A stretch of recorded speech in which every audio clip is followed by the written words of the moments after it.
Le 13 février 1945, à 22h03, les sirènes d'alerte aérienne de Dresde entamèrent leur deuxième hurlement de la nuit. Et le responsable de la défense civile de la capitale saxonne, l'Oberregierungsrat Theodor Elgering, consigna l'alerte depuis le bunker de commandement de l'Albertinum.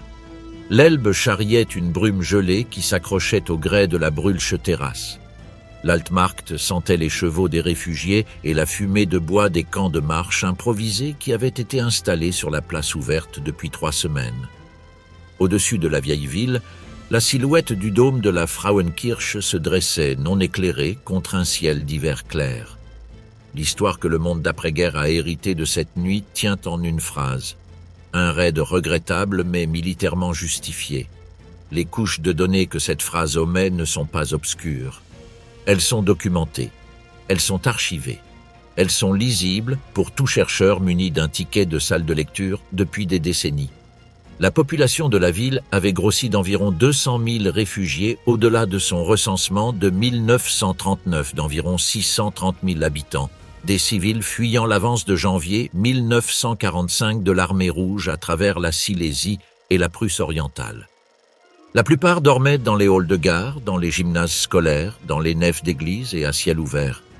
Les lourdes batteries anti-aériennes de 88 mm qui encerclaient autrefois la capitale saxonne avaient été retirées pour le front de l'Est en janvier, leurs équipages et leurs canons redéployés selon les archives du Bundesarchiv. Et le 1er février 1945, Dresde avait été inscrite sur la liste des cibles du Bomber Command britannique diffusée aux 5 groupes. Ordre d'opération du Bomber Command de la RAF, 13 février 1945. 796 Lancaster des 5 groupes et des 1, 3, 6 et 8 groupes s'envoyaient. Première vague à 22h13, 244 appareils, indicateur de cible larguée au-dessus de l'Ostragehege. Deuxième vague à 1h23 le 14 février, 529 Lancaster synchronisés pour atteindre des équipes de secours déjà au sol. Le lendemain, 311 B-17 de l'USAAF de la première division aérienne survolèrent la ville à 12h17. L'air Marshal Sir Arthur Harris avait approuvé la formulation de la directive. La note de Churchill du 28 mars 1945 disparaîtrait ensuite des récits publics pendant des décennies.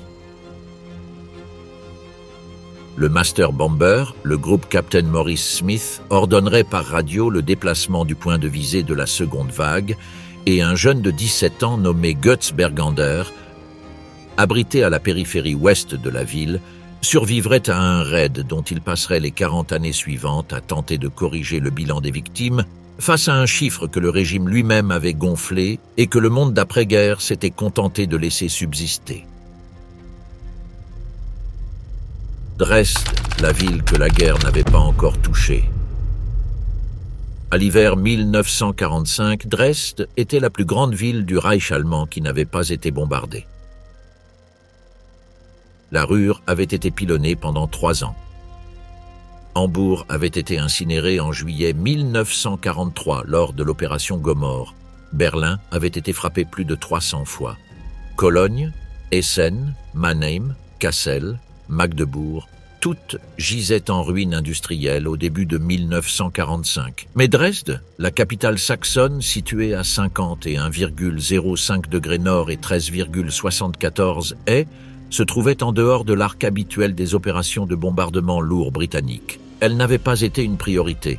Elle n'avait pas été jugée digne du carburant. La diversion d'efforts hors de la campagne de la Ruhr n'était justifiable selon aucune analyse opérationnelle en vigueur. Cela changea à la fin janvier. Le déclencheur fut stratégique, non moral. Yalta approchait. Les alliés occidentaux subissaient une pression politique pour démontrer, de manière concrète et visible, que leur puissance aérienne soutenait l'avance hivernale de l'armée rouge en Allemagne orientale. La délégation de liaison soviétique demanda une interdiction aérienne alliée des communications ferroviaires et routières derrière le front de l'Est,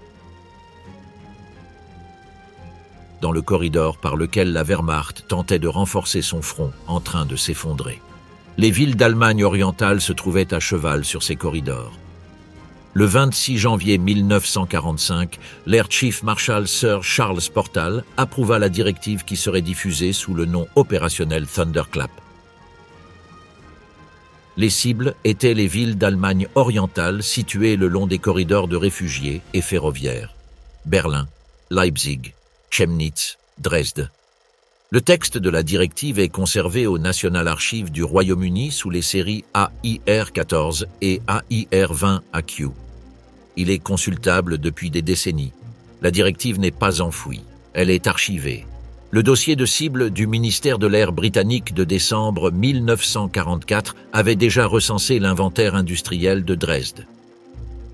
Les usines optiques Zeiss-Ikon à Striesen produisant des instruments de précision pour la Wehrmacht. L'usine électrique Sachsenwerk à Niedersedlitz. Le triage de Friedrichstadt à 51,06 nord, 13,71 est 3 km à l'ouest de l'Altstadt. Sur le papier, Dresde était un nœud légitime de l'économie de guerre du Reich. Dans la réalité matérielle, c'était autre chose. Au 13 février, la ville comptait plus de 800 000 habitants. La plupart n'étaient pas des travailleurs de guerre. C'étaient des réfugiés de l'Est, dans des camps de marche à l'Altmarkt et dans le Grossergarten, abrités dans des caves et des halls de gare, attendant des trains qui n'arriveraient pas. La couverture de chasse de nuit, qui avait autrefois défendu l'espace aérien saxon, avait été retirée vers le nord et l'est en janvier 1945, lors du redéploiement de la Luftflotte Reich. Les archives RL2 du Bundesarchiv Militärarchiv consignent ce redéploiement en détail opérationnel.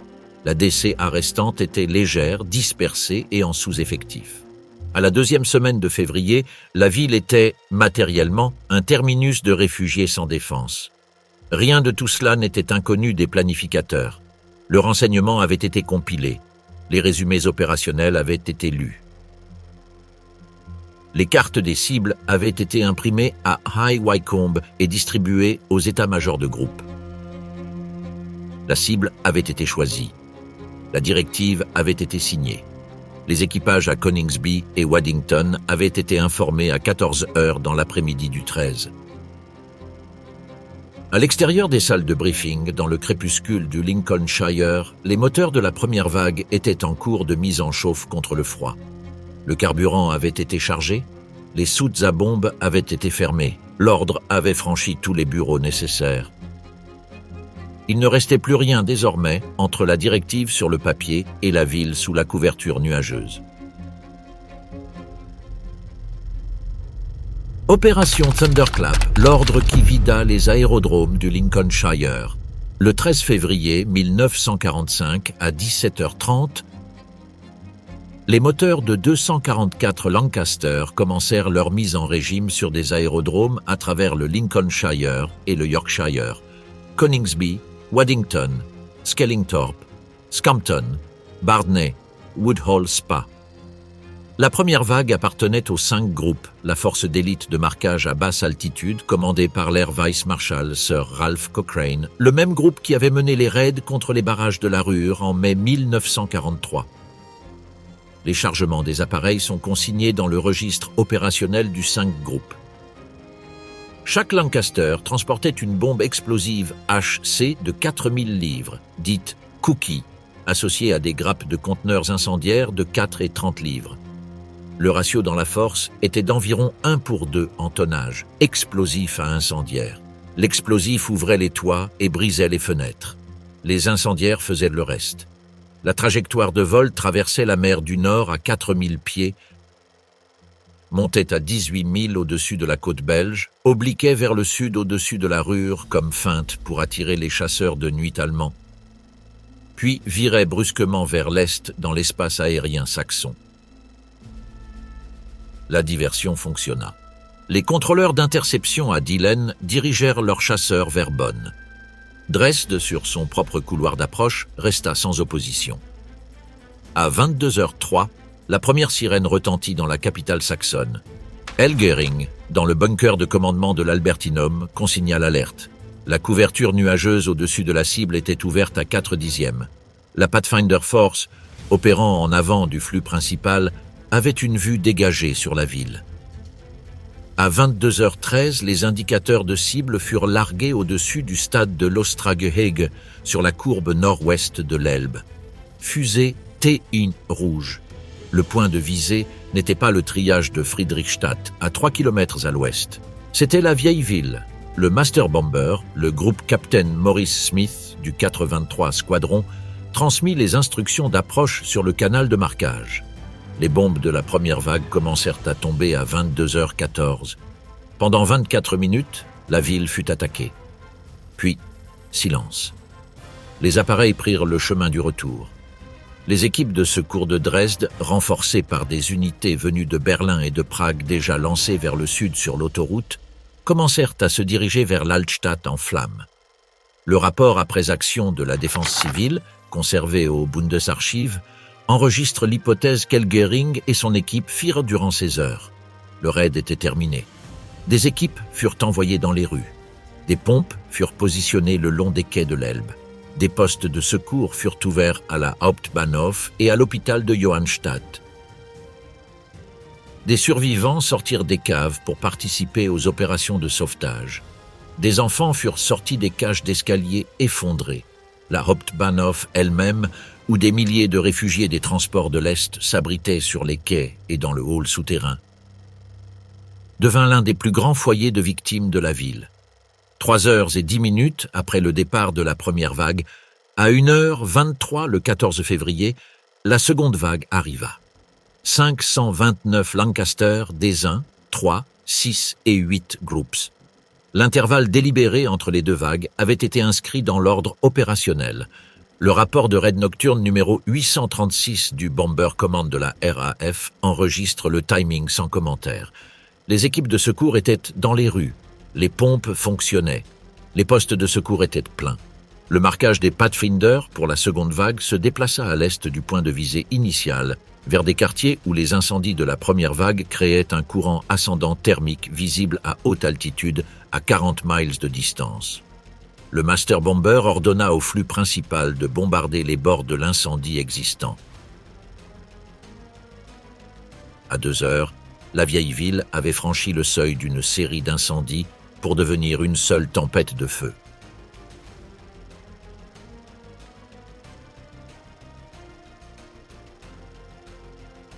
La température au niveau de la rue dans l'Altstadt serait, dans la reconstitution d'après-guerre du service de défense civile de Dresde, estimée à plus de 1000 degrés Celsius dans la zone centrale. Du vent à la périphérie de la tempête de feu dépassa le seuil nécessaire à une colonne de convection auto-entretenue. Les arbres du Grossergarten furent arrachés du sol par l'air aspiré vers l'intérieur. L'asphalte des rues se liquéfia. Les colonnes venues de Berlin et de Prague étaient encore sur des routes qu'elles n'atteindraient pas à temps. 25 000, le chiffre que le régime a gonflé et que le monde a cru. Götz Bergander avait 17 ans. Il avait passé la nuit du 13 dans la cave de sa famille à l'extrémité ouest de la ville, et il passerait les 30 années suivantes à compter. Bergander n'était pas un soldat. C'était un écolier dont le père dirigeait une usine de levure et de spiritueux à Friedrichstadt. Il survécut parce que son quartier se trouvait en dehors de la zone de tempête de feu. Il descendit dans les rues le lendemain matin. Il vit ce qui s'y trouvait. Et des décennies plus tard, en tant qu'historien formé travaillant à partir du Stadtarchiv Dresden et du Sächsisches Hauptstaatsarchiv, il publierait la première révision à la baisse du nombre de victimes fondées sur les archives. Sa monographie de 1977, Dresden im Luftkrieg, s'appuyait sur les registres d'état civil, les déclarations de personnes disparues déposées entre 1945 et 1957, les registres des cimetières, les registres paroissiaux des décès et les opérations documentées du site de traitement de l'Altmarkt. Le chiffre qu'il reconstitua était d'un ordre de grandeur inférieur au nombre circulant dans la mémoire populaire. Le nombre qu'il corrigeait ne provenait pas des Alliés. Il provenait du régime lui-même. Le 4 mars 1945, moins de 3 semaines après le raid, Joseph Goebbels approuva le Tagesbefehl 47, une directive de propagande qui multipliait le nombre de victimes par 10. L'estimation interne du Reich, préparée par le chef de la police de Dresde et transmise par les canaux du Reich à la fin février, donnait un chiffre documenté d'environ 18 000 à 25 000 morts, le chiffre le plus élevé étant présenté comme un maximum. Goebbels publia le chiffre de 200 000. Le texte de la directive est conservé dans la série Bundesarchiv R55. L'entrée du journal de Goebbels du 4 mars 1945, conservée à l'Institut für Zeitgeschichte à Munich, enregistre le calcul de sa propre main.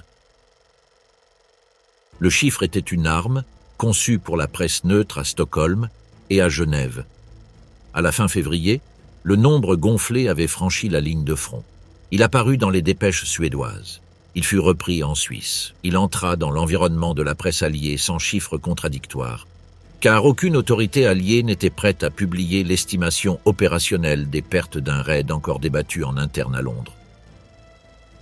L'opération de l'Altmarkt avait commencé le 21 février.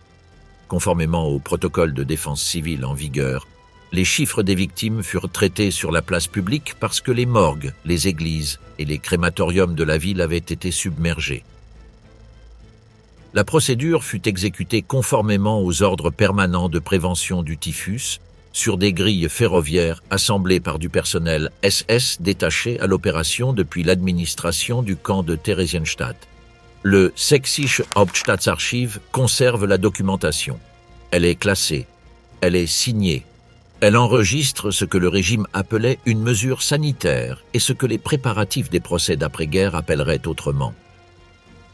Le chiffre dans les registres du régime, avant que Goebbels ne fixe le sien, était déjà connu de la police de Dresde. Il était d'environ 25 000. Ce chiffre constituait le plafond documenté. Il resterait le plafond documenté dans toutes les analyses archivistiques sérieuses menées au cours des 70 années suivantes. Mais le chiffre gravé dans l'imaginaire d'après-guerre n'était pas celui du chef de la police, c'était celui du propagandiste. Et voici la partie que le consensus d'après-guerre n'a jamais pu expliquer.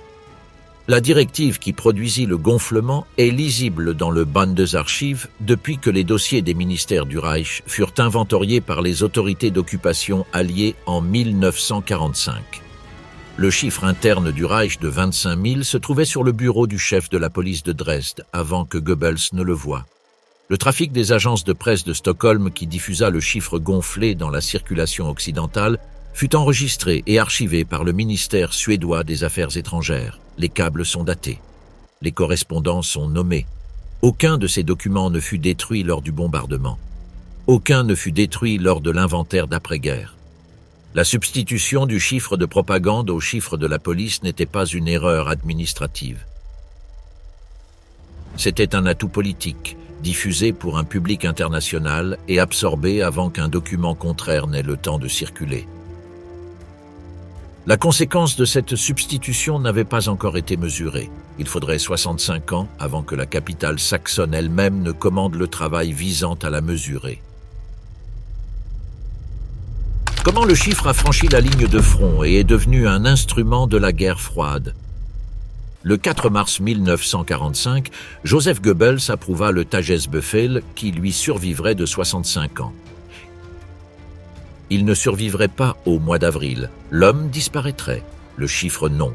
Le mécanisme par lequel le nombre gonflé entra dans la mémoire occidentale a été documenté par l'historien Frederick Taylor, dont la reconstitution de 2004, Dresden, Tuesday, February 13, 1945, retraça le parcours des dépêches de Berlin via Stockholm jusqu'à la presse anglophone. La route de Stockholm fut le premier vecteur. Des correspondants neutres relayèrent le chiffre du régime comme seul chiffre disponible. Les autorités d'occupation britanniques et américaines, après mai 1945, ne publièrent pas de chiffres contradictoires. Il n'y avait aucun intérêt politique à le faire. Le raid était déjà controversé au sein même du Bomber Command. La note de Churchill du 28 mars 1945, dans laquelle il demandait si le bombardement des villes allemandes à des fins de terreur devait être réexaminé, fut discrètement retirée après que Portal eut contesté son langage. La note fut rééditée sous une forme atténuée. L'original subsista dans la série AIR-20. La version atténuée entra dans le domaine public. Le modèle était établi. La version la plus mémorable devenait la version officielle. Après 1949, le chiffre acquit un second sponsor institutionnel. L'État est allemand, par l'appareil commémoratif du comité central du SED, adopta Dresde comme pièce maîtresse de son récit anti-occidental. Les documents sont conservés dans les fonds Bundesarchiv SAPMO. La commémoration annuelle de février au cimetière Heidefriedhof utilisa le chiffre gonflé comme point de référence fixe. Les programmes scolaires de la République démocratique allemande enseignaient le chiffre de 250 000 dès le début des années 1950. Les discours commémoratifs des responsables du SED, de Walter Ulbricht à Erich Honecker, le répétèrent. Le chiffre apparut sur des plaques commémoratives, dans des éditoriaux de journaux, dans des allocutions radiophoniques à chaque anniversaire du 13 février. Le réviser à la baisse aurait signifié renoncer à un instrument. L'instrument ne fut pas abandonné. En 1963, le chiffre entra dans la mémoire populaire anglophone par The Destruction of Dresden, un livre publié par l'écrivain britannique David Irving. Irving, travaillant à partir de sources documentaires auxquelles il avait accédé par correspondance avec le Sächsisches Staatsarchiv entre 1962 et 1963, reproduisit un chiffre de 135 000. Il l'attribua à un document qui lui avait été présenté comme le Tagesbefehl 47, auquel un zéro supplémentaire avait été ajouté dans sa forme circulante. Irving reconnaîtrait, des années plus tard, que le document n'était pas authentique. Cette reconnaissance ne rattrapa pas le chiffre. Le livre se vendit. Le nombre entra dans les bibliothèques, les encyclopédies et les introductions d'ouvrages ultérieurs. Slaughterhouse Five de Kurt Vonnegut, publié en 1969, cita le chiffre d'Irving dans ses pages d'ouverture. Le roman se vendit à des millions d'exemplaires. Le chiffre voyagea avec lui. Des films documentaires produits pour la télévision britannique et américaine dans les années 1970 et 1980 répétèrent le nombre. Les articles d'encyclopédie le codifièrent. Au moment où les historiens universitaires commencèrent le lent processus de reconstruction du nombre de victimes à partir des sources archivistiques primaires dans les années 1980 et 1990, la mémoire populaire était fixée depuis une génération. Voici le deuxième retournement de l'histoire, et il est difficile car il ne flatte aucun participant. Le gonflement n'était pas une conspiration du silence. C'était un résultat structurel. Le régime poussa le chiffre pour sa valeur propagandiste. La presse neutre l'absorba faute d'autres chiffres. Les puissances occupantes ne le contestèrent pas parce que le raid était politiquement délicat. L'État allemand le conserva parce qu'il lui était utile. L'industrie de l'histoire populaire anglophone répéta le chiffre le plus fort disponible parce que le chiffre le plus fort se vend. Personne n'eut besoin de coordonner quoi que ce soit. Le système produisit le résultat de lui-même. Les archives ne furent pas détruites, elles furent réduites à une phrase dans les manuels. En 1989, les archives allemandes ne furent plus fermées. Les chercheurs purent entrer au Stadtarchiv Dresden et lire les documents qui s'y trouvaient depuis 1946. La ville elle-même, 15 ans plus tard, commanderait le décompte. La Comisión de Historiadores de Dresde significan 18.000 noms. En la primavera de 2010, la Comisión de Historiadores de Dresde presentó un informe que la ciudad había encargado 6 años antes y que el mundo había necesitado durante 65. El presidente era Rolf Dieter Müller, entonces director de investigación de la Oficina de Investigación de Historia Militar en Potsdam, uno de los especialistas académicos más destacados sobre la guerra aérea sobre Alemania. La comisión estaba compuesta por 13 historiadores de instituciones alemanas, británicas y estadounidenses. Su metodología fue archivística, minuciosa y sin sensacionalismo. Conciliaron, nombre por nombre, las inscripciones del registro civil del Standesamt Dresden, los informes de personas desaparecidas presentados ante el Volksbund Deutsche Kriegsgräberfürsorge entre 1945 y 1957, los registros de cementerios y del procesamiento del Altmarkt conservados en el Stadtarchiv, los registros parroquiales de defunciones de las diócesis luteranas y católicas, y la documentación de tránsito de refugiados que registraba quién había entrado en la ciudad en las semanas anteriores al 13 de febrero y quién no la había abandonado. Examinaron los registros operativos de la Defensa Civil de Dresde, los fragmentos supervivientes del índice de tarjetas de víctimas del Standesamt y los estudios de reconstrucción de posguerra realizados por la Administración Municipal de Dresde a partir de 1946. Entrevistaron a testigos supervivientes cuyo testimonio había sido preservado en la colección de historia oral del Stadtarchiv y contrastaron las declaraciones registradas con la evidencia documental. El trabajo duró 6 años. El informe final, fechado el 17 de marzo de 2010, se conserva bajo el título Dresdner Historiker Commission Abschlussbericht. La cifra defendida fue un rango de 18.000 a 25.000 muertos, estableciéndose 25.000 como un límite superior firme. La Comisión no pudo, ni siquiera utilizando los métodos de reconstrucción más generosos, producir una cifra superior al límite que había aparecido en la estimación interna del jefe de policía de Dresde de finales de febrero de 1945. El tercer giro de la historia es que la Comisión no descubrió nada. Conciliaron. Los documentos habían estado archivados en el Stadtarchiv desde 1946. La oficina del registro civil había comenzado su trabajo semanas después del ataque. Los registros de los cementerios nunca fueron destruidos. El registro de la operación del Altmarkt se conservó. La base de datos del Volksbund, acumulada desde finales de la década de 1940, había contrastado los informes de personas desaparecidas con muertes confirmadas durante medio siglo. La realidad histórica detallada no ha estado en disputa entre especialistas durante más de una década. Su difusión popular ha ido rezagada.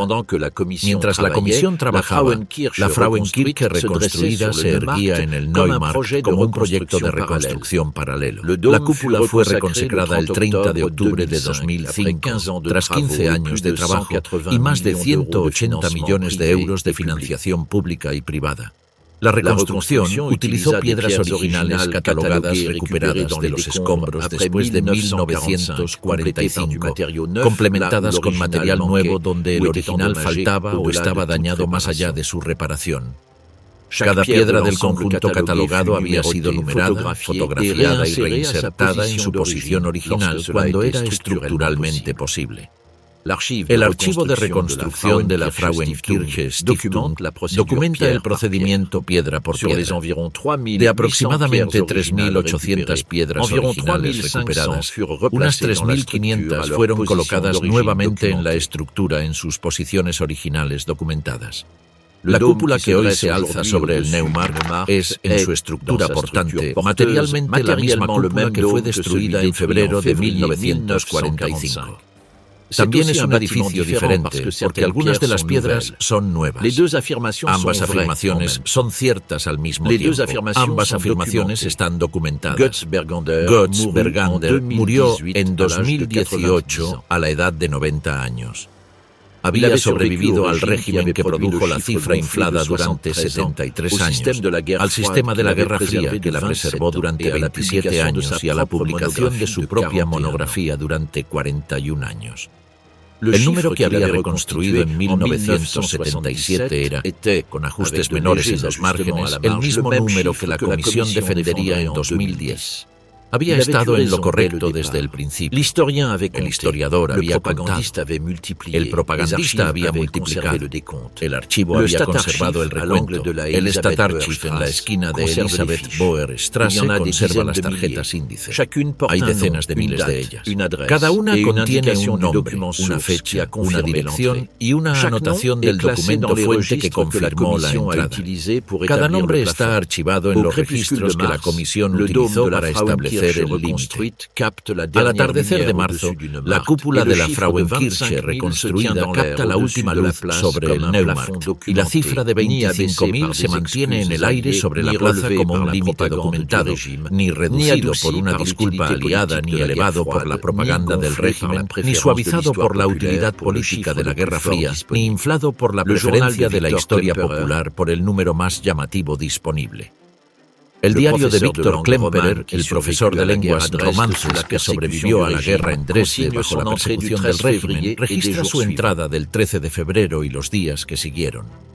Escribió en su escritorio, en el sótano, en el camino de salida de la ciudad en el caos de la mañana del 14 de febrero. Los Tagebücher fueron conservados por su viuda Hadwig y publicados íntegramente en 1995. Actualmente se conservan en la Sächsische Landesbibliothek. La cifra de 25.000 en el título de este relato no es la de 200.000 del propagandista ni la abreviatura de posguerra de un horror incontable. Es el límite documentado del historiador. El archivo no perdió la verdad. La memoria popular sí. La cúpula fue reconstruida a partir de piedras catalogadas. El número puede reconstruirse a partir de nombres catalogados. En un armario de acero en el Stadtarchiv, una ficha contiene un solo nombre, una sola fecha, una sola dirección en la Altstadt, una tarjeta entre decenas de miles, un nombre que la cifra inflada había borrado y que la cifra documentada ha restaurado. La ficha está archivada. El registro está intacto.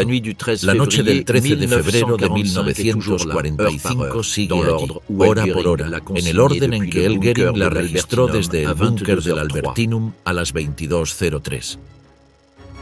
Ce contenu est destiné à des fins éducatives et de réflexion historique uniquement. Pour une citation académique, veuillez consulter les sources archivistiques primaires référencées.